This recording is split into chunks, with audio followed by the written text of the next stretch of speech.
Ladies and gentlemen, now I'll be introducing our dignitaries, and to start with, our guest of honor for the day, Mr. Ashish Chauhan, is the MD and CEO of BSE. He's credited with reviving BSE and completing the listing of its shares, which was oversubscribed more than 51 times. He was also instrumental in setting up India International Exchange, India's first international exchange, which was inaugurated by India's Prime Minister, Shri Narendra Modi, in January 2017.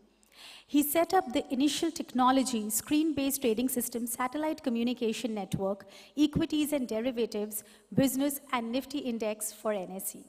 He's considered the father of modern financial derivatives in India due to his work at NSE. He has received several Indian and international awards, including Distinguished Alumnus Awards from both his alma mater IIT Bombay and IIM Kolkata, a rare achievement. He has also been ranked amongst the top CEOs in financial markets by Asian Banker and amongst top 50 CIOs in the world by Information Week US. He's currently the chairman of South Asia Federation of Exchanges with 23 member organizations. So once again, let us put our hands together and welcome Shri Ashishkumar Chauhan for your address.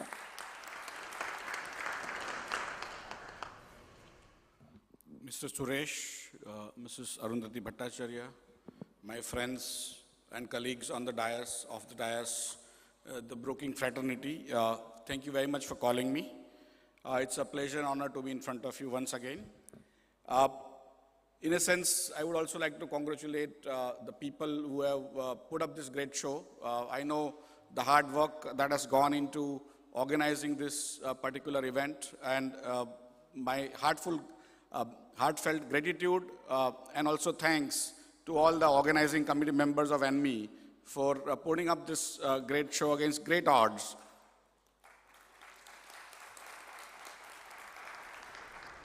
I think there are, once the best and brightest of India get together like this, especially in broking industry, we have many ideas in our mind saying, what is it that is going to happen to us as an industry? What is going to happen to India as a country? And what are the normal issues which are affecting us? Some of them become very large because some people start discussing them, and that become the only issue which we need to discuss, and they sort of occupy a large part of our thinking time. Some of the issues which are more important, short term and long term, we don't get time to even think because other ideas end up kind of giving you much more pain.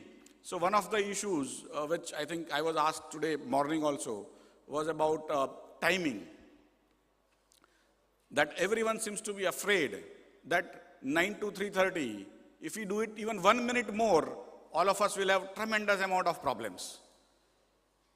But in other market, where now, of course, SEBI has allowed our members to also trade in commodities, there nobody has a problem in trading till 11:30. So it is sometimes, when I was asked this question on television, I said it's a storm in the teacup. Same members have no problem in trading till 11:30 on one, till 5 in another market, and only in equities it's 3:30. And is it an issue? I mean, all of us keep on watching. We wake up at 5, 6, whatever time we wake up. First thing we look at is Singapore, right? Why are we ensuring, because of our lethargy, because we are not forward looking, because we don't want to work hard, that we are passing away our markets to others? Why is it that Indian investors don't require to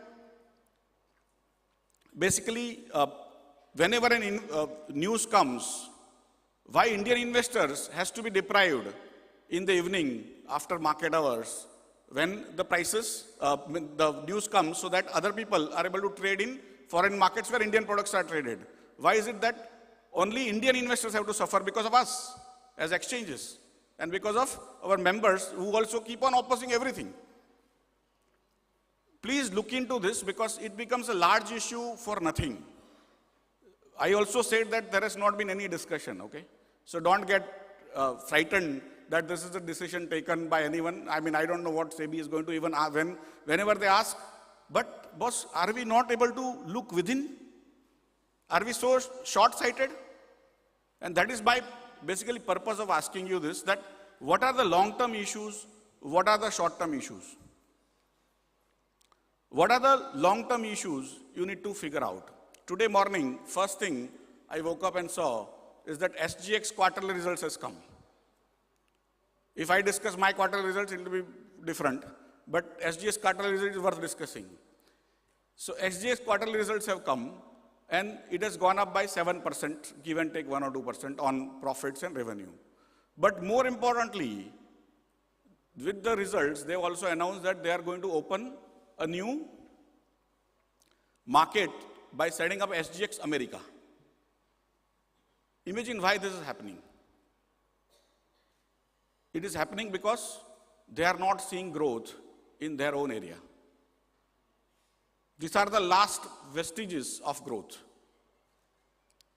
Most exchanges in Europe, America, are also looking at mergers, amalgamation in between. Deutsche Börse and LSE wanted to merge.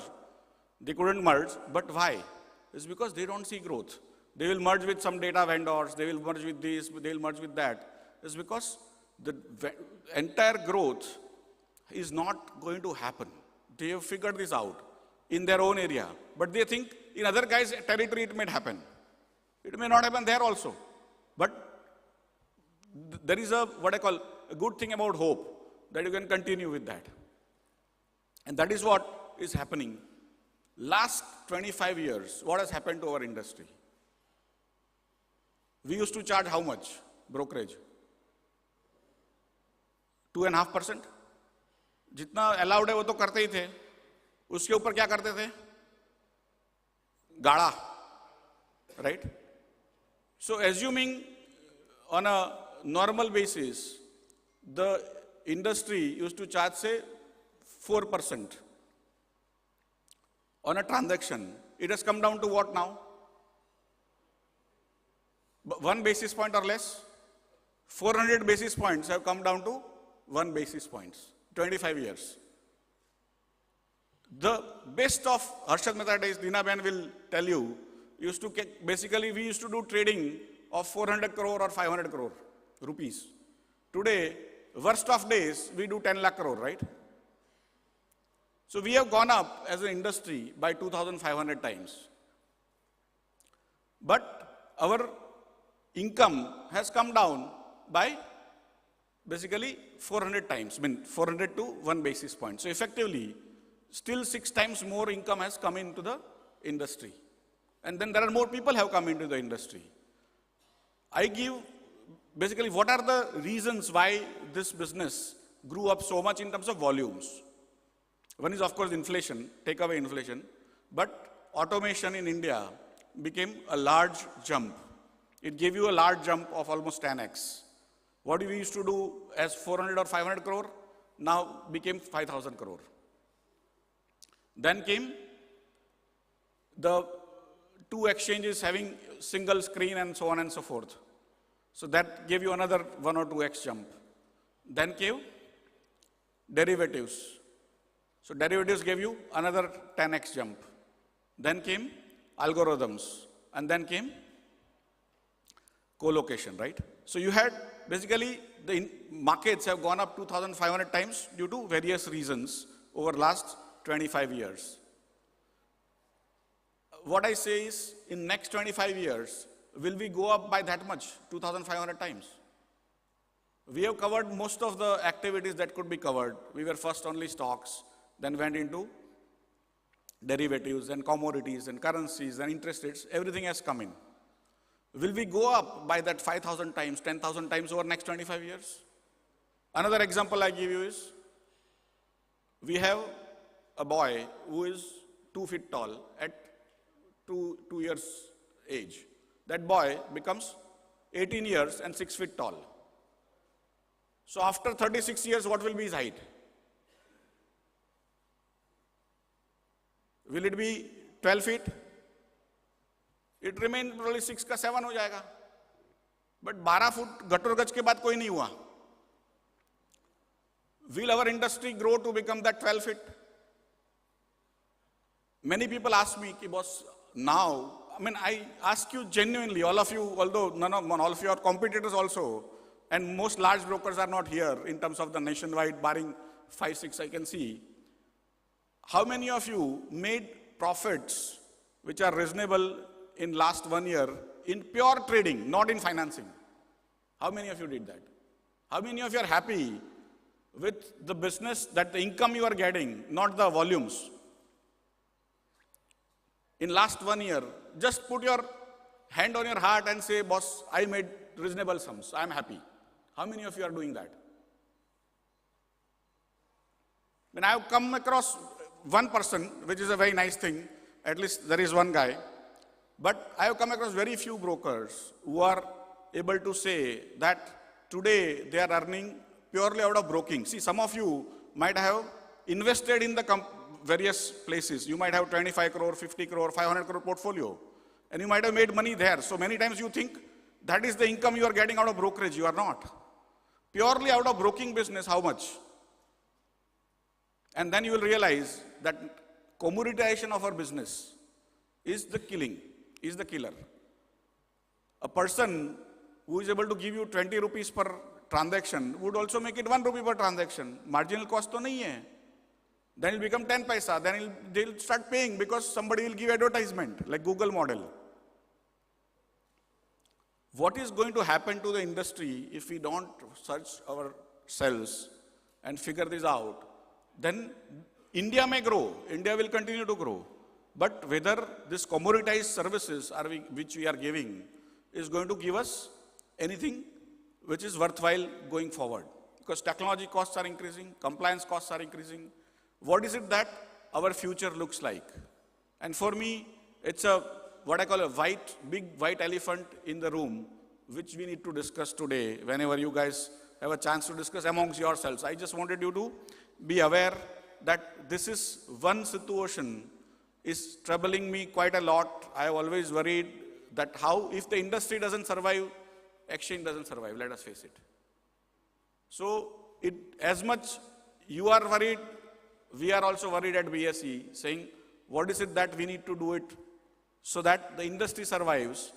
There is trust, there is an understanding of Indian psyche, and there is a need for India to raise capital from people who save to people who need, that is companies. And that is why this industry's health is absolutely important.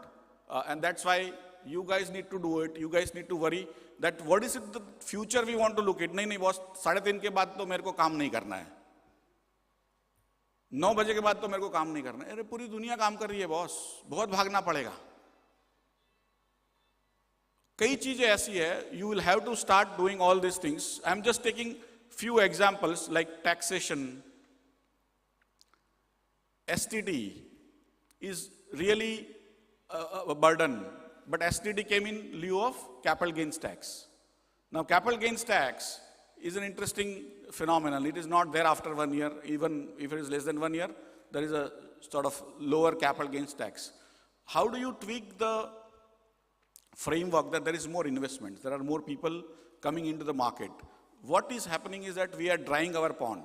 If you look back, SEBI's own consultative paper on derivatives, which came recently, in 2010 or 11, I think there are 10 lakh people who were trading in derivatives.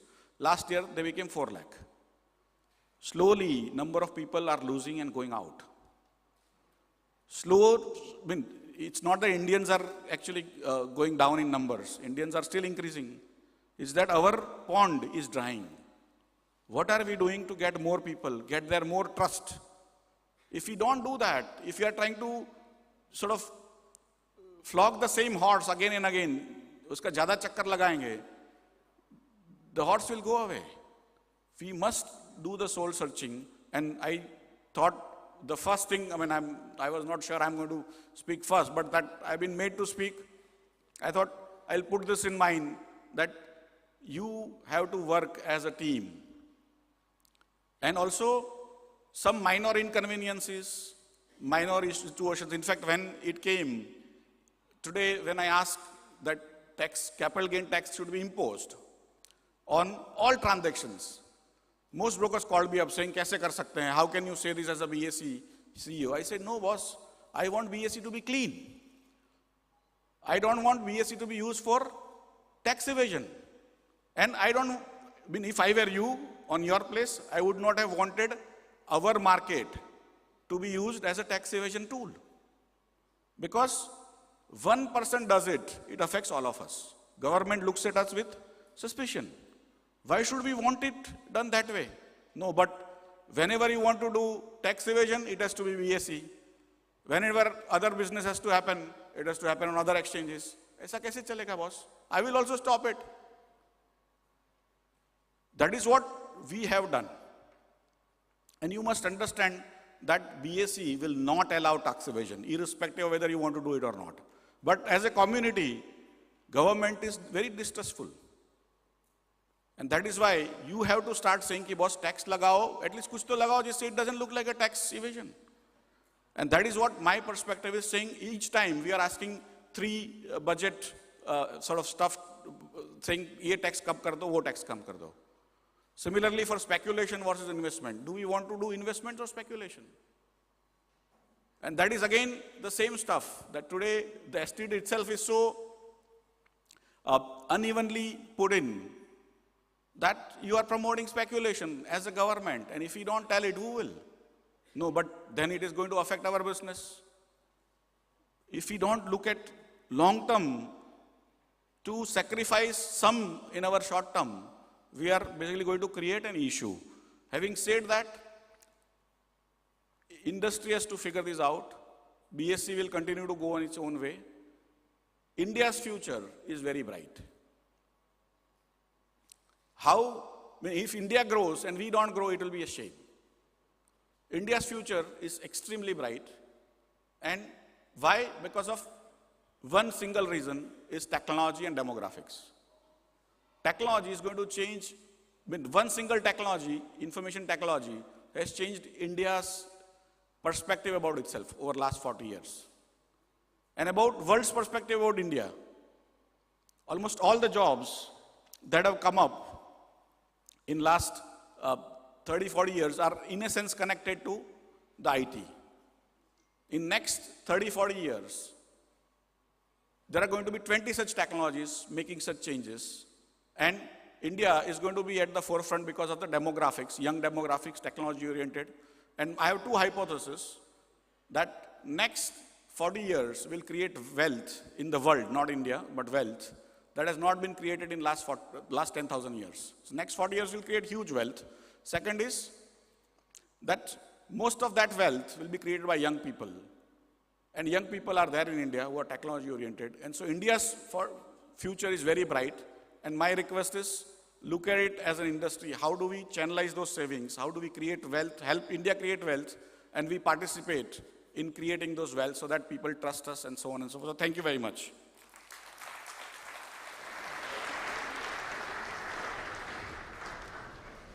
Thank you so much, sir. And I think it was really enlightening for all our brokers and investors present here today. The next guest of honor for the day, Mr. Mrugang Paranjpe, is the Managing Director and Chief Executive Officer of Multi-Commodity Exchange of India and a Director on the board since May 2016. Prior to joining MCX, he was the India Head CEO of DB Center, a unique front office desk extension of Deutsche Bank across all business divisions and business-aligned control functions. During the last decade, he has held several leadership positions and assignments with Deutsche Bank in India and Singapore. In the year 2012, he was awarded the Custodian Banker of the Year for Asia by the Asian Investor magazine. In his career, he has also held senior positions with organizations such as ICICI Prudential AMC, India Infoline ING Baring Securities, and Citibank. Mr. Paranjpe is an alumnus of IIT Mumbai and IIM Ahmedabad. So ladies and gentlemen, please welcome Mr. Paranjpe with a great round of applause. Thank you.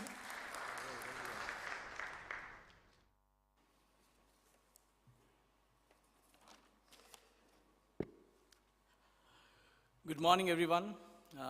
To begin with, thank you, ANMI, for calling me for the first time, and it's a great honor to be here. Madam Arundhati, my co-partners or co-partners in crime in the exchange,